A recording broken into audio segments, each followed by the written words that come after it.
অন্তর্বর্তী সরকারের বাজেট শেখ হাসিনার স্বৈরাচারী সরকারের মতোই অবাস্তব আর কাগুজে।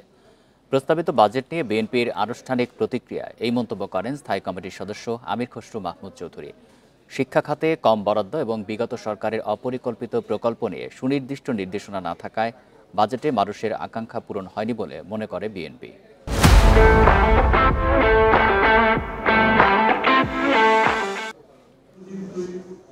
গেল সোমবার 2025-26 অর্থবছরের বাজেট ঘোষণা করেন অন্তর্বর্তী সরকারের অর্থ উপদেষ্টা।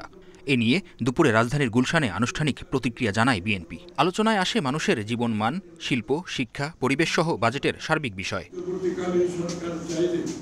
স্থায়ী কমিটির সদস্য আমির খসরু বলেন, বর্তমান বাজেট বিগত সরকারের বাজেটেরই অনুকরণ, কাঠামোগত তেমন কোনো পরিবর্তন নেই। সাধারণ মানুষের জীবনযাত্রার মান হচ্ছে যে কোনো বাজেটের প্রধান লক্ষ্য হতে হবে।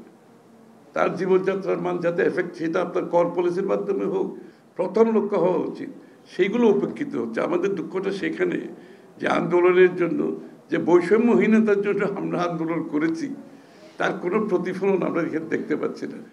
শিক্ষা খাতে পর্যাপ্ত বরাদ্দ না থাকায় জন আকাঙ্ক্ষা পূরণ হয়নি বলেও মন্তব্য আমির খসরুর। বিএনপি ক্ষমতায় এলে শিক্ষা খাতে পুরোপুরি কর মওকুফের প্রতিশ্রুতিও তার।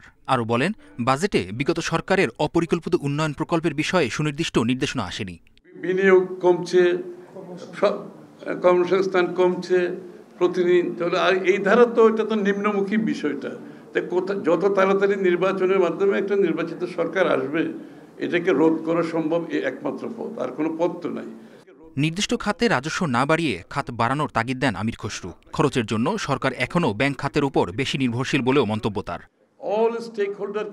বাজেট প্রতিক্রিয়ার পাশাপাশি নির্বাচনে জয়ী হলে বিএনপির 180 দিনের কর্মপরিকল্পনাও জানান নেতারা। স্থগিত বুঝেন। মেহেদী হাসান, ইন্ডিপেন্ডেন্ট নিউজ, ঢাকা।